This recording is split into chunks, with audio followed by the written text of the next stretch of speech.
नमस्कार दोस्तों आपने थंबनेल में बिल्कुल सही देखा। मेरे हिसाब से इंडिया में स्टैंड अप कॉमेडी के नाम पर हो रहे वल्गैरिटी को बैन कर देना चाहिए, इस पर रोक लगा देनी चाहिए। जी हाँ दोस्तों, ऐसा मैं इसलिए कह रहा हूँ क्योंकि इंडिया में स्टैंड अप कॉमेडी के नाम पर कॉमेडी नहीं, सिर्फ असभ्य बातों का प्रचार किया जा रहा है। लड़के और लड़कियां गंदी गंदी बातें कर रहे हैं, जिससे हमारे इंडिया के यूथ पर बहुत ही ज्यादा दुष्प्रभाव हो रहा है, नेगेटिव इम्पैक्ट पड़ रहा है। अगर आप मेरे बात से सहमत है तब तो ठीक है, मगर अगर आप मेरी बात से सहमत नहीं तो अब आप एक बार यह वीडियो जरूर देखिए।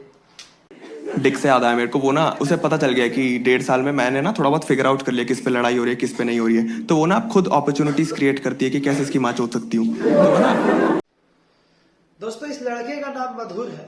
यह वैसे तो एक इंडियन स्टैंड अप कॉमेडियन कहलाता है, जगह जगह जाकर शोज करता है और उसके पैसे भी लेता है और इससे सुनने ऑडियंस पैसे देकर आती भी है, मगर उसके बदले में ये कॉमेडी के नाम पर सिर्फ यही गंदी गंदी बातों का प्रचार और सिर्फ वल्गैरिटी कर रहा है। इसीलिए मेरा ऐसा मानना है कि इस कॉमेडी पर रोक लगा देनी चाहिए। वैसे तो कुछ लोग ये बात जरूर कहेंगे कि इसमें कुछ भी बुरा नहीं है, मगर मैं आपको बता दूं कि भारतीय संस्कृति के जो लोग पालन करते हैं वह लोग इसे अपने परिवार के साथ बैठकर नहीं देख सकते, और जिस कॉमेडी को परिवार के साथ बैठकर ना देखा जा सके उसे कॉमेडी नहीं, सिर्फ और सिर्फ वल्गैरिटी कहते हैं, असभ्यता कहते हैं। दोस्तों, अब आप एक दफा सोच रहे होंगे कि यह एकमात्र ऐसा लड़का है और चूंकि यह लड़का है इसलिए ये इतनी गंदी गंदी बातें कर भी रहा है, मगर मैं आपको यह गलतफहमी दूर करना चाहूंगा और आपको एक और ऐसी वीडियो दिखाना चाहूंगा जिसे देखकर आपकी आंखें थोड़ी और खुल जाएंगी। अब एक बार यह वीडियो भी जरूर देखिए। कर रही थी तो मैंने उसको बोला इडियट, उसने बोला रंडी।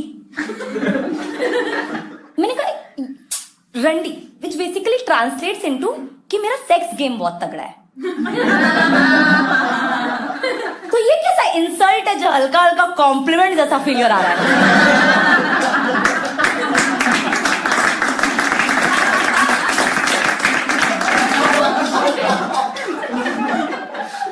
पर मुझे ना प्रोस्टिट्यूशन बहुत कूल प्रोफेशन लगता है। I will prove how. Prostitution दुनिया का इकलौता ऐसा प्रोफेशन है जहां पे एक्सपीरियंस के नाम पे कोई पार्शियलिटी नहीं होती है। दोस्तों, इस लड़की का नाम विदुषी स्वरूप है। यह लड़की प्रोस्टिट्यूट के प्रोफेशन को बढ़ावा देते हुए नजर आ रही है और एक ऐसा शब्द को तारीफ बताते हुए नजर आ रही है जिसे भारतीय परंपरा में गाली का दर्जा दिया गया है। अगर यह शब्द आप अपने आसपास की चल रही किसी महिला को बोल दे तो आपको दंड दिया जाएगा और वह आप पर मानहानि का केस भी कर सकती है, जो कि एकदम सही है, उचित है। दोस्तों, इस शब्द को यह महिला बता रही है, यह लड़की बता रही है कि यह मुझे थोड़ी थोड़ी कॉम्प्लीमेंट जैसी लग रही है, तारीफ की जैसी लग रही है। अब आप समझिए कि इसकी माँ ने इस पर कैसा संस्कार दिया होगा, कैसे संस्कृति से इसे पाला होगा कि यह लड़की खुद को इस तरह के शब्द कहने में तारीफ महसूस कर रही है। और तो और यह लड़की प्रोस्टिट्यूट के प्रोफेशन को बढ़ावा भी देते हुए नजर आ रही है। मुझे माफ कीजिएगा दोस्तों, ये कहते हुए मैं थोड़ा सा शर्मिंदा हूँ, मगर अगर कल को इस लड़की को प्रोस्टिट्यूट बनने का मौका मिले तो क्या ये लड़की बनने के लिए तैयार हो जाएगी? मैं इससे यही पूछना चाहता हूँ। यह वैसा कॉमेडी कर रहे हैं जिसे आप अपने परिवार के साथ देख भी नहीं सकते। असल मायने में कॉमेडी करते थे हमारे राजपाल यादव, जॉनी लीवर साहब, यह सब थे कॉमेडियन जिसे आप अपने पूरे परिवार के साथ बैठकर देख सकते थे, सुन सकते थे। मगर आजकल इंडियन स्टैंड अप कॉमेडी नहीं, सिर्फ और सिर्फ वल्गैरिटी फैलाया जा रहा है। इसलिए मेरा ऐसा मानना है कि इस तरह के इंडियन स्टैंड अप कॉमेडियंस पर बैन लगा देना चाहिए। तो आइए दोस्तों, अब उन लोगों की बात करते हैं जो मेरे कमेंट बॉक्स में लिखने वाले हैं कि यह लोग जबरदस्ती किसी को अपनी कॉमेडी नहीं सुना रहे हैं, ऑडियंस पैसे देकर इन्हें सुनने आती है, तब यह लोग ऐसी बातें करते हैं। तो दोस्तों, मैं आप लोगों को एक उदाहरण बता दूं कि गुटखा बेचने वाली कंपनियां भी जबरदस्ती किसी के पैकेट में गुटखा नहीं रख देती है, लोग पैसे देकर ही गुटखा खरीदते हैं।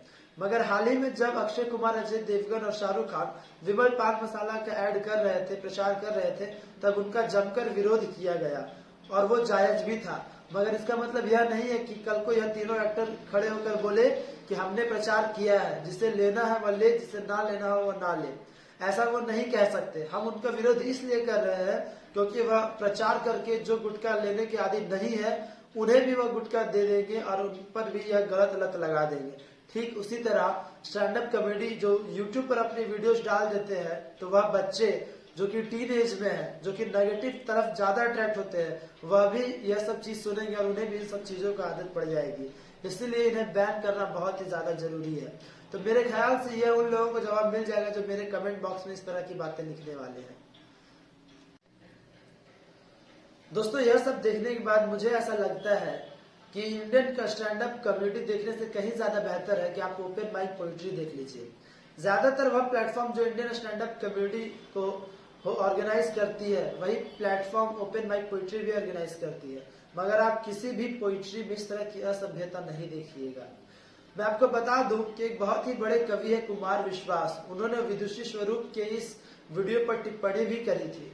मैं आपको बता दूं कि कुमार विश्वास एक ऐसे कवि है जिन्हें देश के सर्वोच्च इंस्टीट्यूट अपने यहाँ गेस्ट स्पीकर और मोटिवेशनल स्पीकर के तौर पर बुलाते हैं। तो आप समझ लीजिए कि एक कवि का क्या दर्जा होता है इन स्टैंड अप कॉमेडियन के सामने में। इसलिए मेरा ऐसा मानना है कि इंडियन स्टैंड अप कॉमेडी के नाम पर हो रहे वल्गैरिटी को बैन कर देना चाहिए। अगर आपको भी मेरी बात सही लगती है तो आप कमेंट में #बैन इंडियन वल्गैरिटी जरूर कमेंट कीजिएगा। इससे मुझे यह लगेगा कि मेरा वीडियो बनाना सार्थक हुआ और मेरा वीडियो बनाना सही था। तो दोस्तों, ऐसे ही और वीडियोस देखने के लिए सब्सक्राइब कीजिए मेरा channel. Stay tuned, goodbye, जय हिंद, जय भारत।